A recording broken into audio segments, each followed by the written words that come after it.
Welcome to the LawyerFair.co.uk daily podcast. LawyerFair helps businesses find the right lawyer at the fairest price.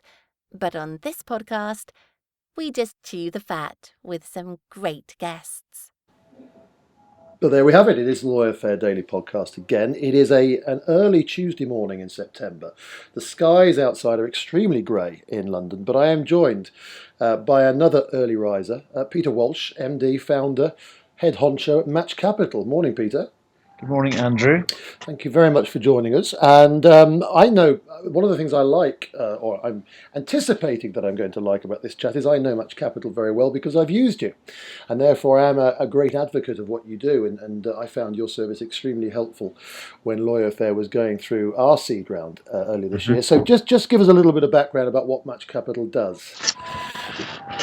Well, my background is 25 years in the city, working in derivative markets, so working in fairly opaque markets, but matching buyers and sellers. And for the last few years, since we set up Match Capital, we found that the venture capital space is similarly quite opaque, and therefore, the challenge for entrepreneurs is finding that elusive investor, and the purpose of the website is to try and make that journey a little bit smoother in terms of determining who are the relevant investors for each entrepreneur who registers on the site. We've had over 1,500 companies registered to date, all looking for capital, all finding the same difficulty. Where is that investor? Who am I relevant to? Who's relevant to me, etc. But it's still an imprecise market. It's still an imperfect market. And so we do roll up our sleeves and help certain types of companies to actually get in front of investors as and when they require it. Is your office always bathed in this lovely background music? Is that you or is that me?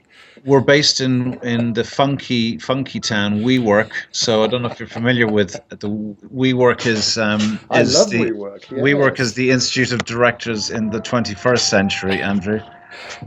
So we have the soothing jazz music to start off the day, and then it gradually gets more funky as the afternoon wears on. I've always been a step off the hipster pace, Peter. So Yeah. I only recently found out about WeWork, but I went to an event at Moorgate, the Moorgate branch. Is that where you are? No, we're in South Bank, Okay. and we actually are running, and we talked about this before, we're running a fintech pitching event tomorrow night at the WeWork Moorgate branch. Okay. What's beautiful about WeWork for me is the fact that we're surrounded by companies that we can potentially help, and we're sort of the wizened, grey-haired guys in the corner. But we run into. But the lovely thing is a tremendous collaborative spirit, and you get to meet all sorts of different people who have all sorts of different crazy ideas, and that's basically our bread and butter. Well, as Peter can see, and those that are listening won't be allowed to because we're only going to release this as an audio. But I am crammed into what only can describe it as a kind of torture cupboard in the IAD. So the space and the music that you're enjoying there is I'm envious of. And so just going back to Match Capital, and in terms of, I mean, you're monitoring pretty much all the key players, Peter, in the everything from the angels to the crowdfunding to the private equity firms. Have you seen? You've been going 2 or 3 years. Have you seen any shift, any things that have changed in the market, or are important to alert us to might be changing in the market?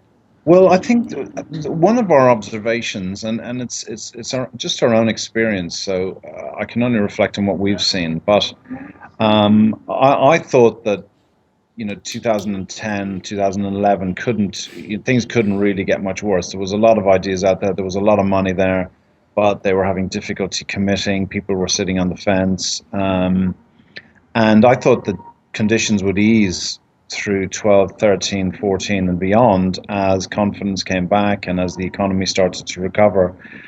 But what we've seen, to me, is a raising of the bar really for the entrepreneurs, that investors really want to see traction, revenue, and results before they'll commit in 2015. And we kind of expected that it would be the opposite, that instead of looking for revenue, which they would have done in 2010, 11, 12, they'd actually be more risk they'd be more risk interested rather than risk averse. And so that's making, if you look at the crowdfunding side, it's a classic example. A lot of them were set up really to provide seed enterprise investment scheme money to pre-revenue and early stage companies, and the trade-off was that for investors they'd get that SEIS protection, and if they backed a few losers here and there, the risk was largely mitigated. But a lot of the companies that you see on the crowdfunding side seem to be quite mature, and what I noticed creeping in is that companies that have been previously backed by VCs are going on there to raise larger rounds, which is good for the crowd because they, on one hand, can see that a company's been vetted by VCs before and they're coming back for further investment, and the VCs are backing or putting more money in. So there's good comfort there for the investor, but it really leaves the very early stage companies in a bit of a limbo because they might have a great idea, but they don't have the metrics to back it up, and then therefore the crowdfunding sites aren't necessarily the best venue for them, which is sort of a paradox in my mind. No, it's very interesting. It's been noticeable to me, and I'm not as immersed in it as you are, but some of the ticket sizes on in the crowdfunding sites are becoming quite astonishing compared to 1 or 2 years ago, even. Yeah, I think the crowdfunders themselves are businesses and they have to make money themselves. So where the failure rates of campaigns were 80% and above, I think initially the crowdfunders obviously have to show their investors that the chances of companies going on their platform and getting funded are quite high, so that they can produce a return and a dividend and all the rest in time. So as a result, I think it's been natural for them to gravitate up the pole a bit to own, to list more companies that are already generating revenue, maybe profitable already, so that the risk profile is less for the investors. But as I say, if you've got 500 or 600,000 companies being set up in the UK every year, that means there's a huge number that are going to struggle to find investors, which is quite a scary thought. It is. I mean, what's the sweet spot for Match Capital, Peter? What are you generally dealing with? Well, in the past we've helped various companies raise capital up to £2 million. We were involved in raising money for Atterley Road, which was an online retailer. We were involved in raising money for Intelligent Reach, which is a retail technology company, and various others. So our offline offering is up to £2 million, but online what we find is that the average is between 600 and 900,000. That's across data for, let's say, nearly 2,000 companies. So that's the average amount of money they're looking for. That means that they are in a difficult position because the average crowdfunding raise is less than that across all the campaigns. So crowdfunding might not necessarily be the option. Plus, raising 600,000 to 900,000 from an angel network is also quite challenging because it's quite a lot of money, and so therefore you're at the mercy of the VC market. But then to get that type of raise, you need to be probably generating, I don't know, 500,000 plus in revenue. So then where do you go? A lot of the family offices are set up like the VCs. They're set up as investment vehicles.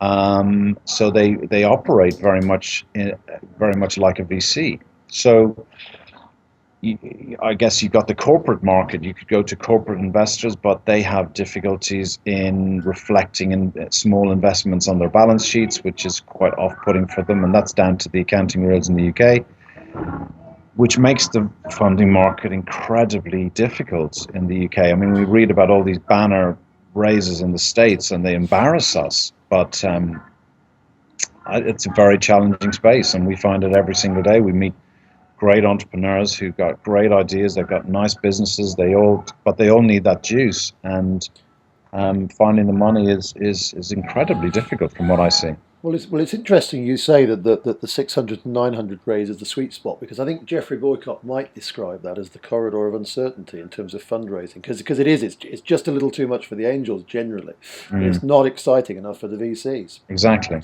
And it's interesting. That's the space you're kind of hitting. And now, it might, it's I wouldn't necessarily, it wouldn't be our sweet spot, because it's kind of the average, because we have found as much difficulty raising that type of money for companies as they do themselves. Right.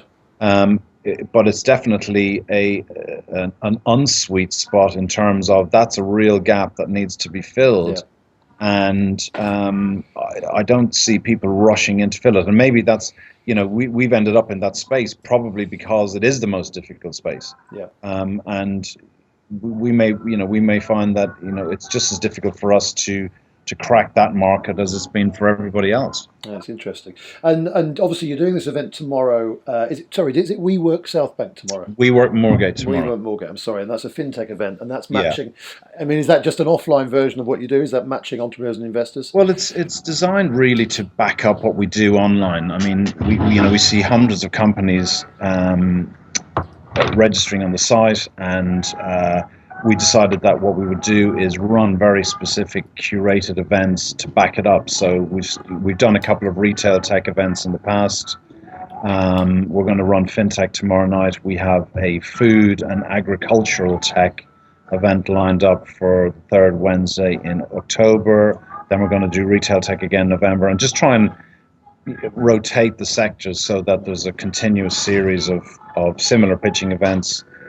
And we'll always try and run them at WeWork locations, because they're very they cater beautifully for our events, and also they're full of potential pitchers for those. So it's good. And if someone wants to turn up tomorrow night, Peter, do they have to come to Match Capital, register with you? Well, they should email me, peter@matchcapitaluk.com. I would say tomorrow night might be a bit tight, because we've got over 100 people coming already, but we'll have future events on a monthly basis anyway, so there'll be there'll be other opportunities to come and observe, or pitch, or just see what's going on, learn a bit more about the space. Well, Peter, thank you. And as I say, we use you and found you very useful as a way of connecting entrepreneurs and investors. So good luck with the future. Good luck with tomorrow night. Thank you very much for joining us.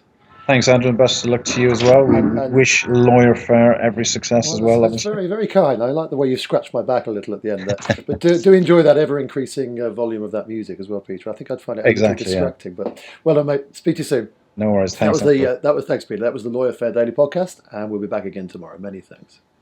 Thanks for listening to the LawyerFair.co.uk Daily Podcast.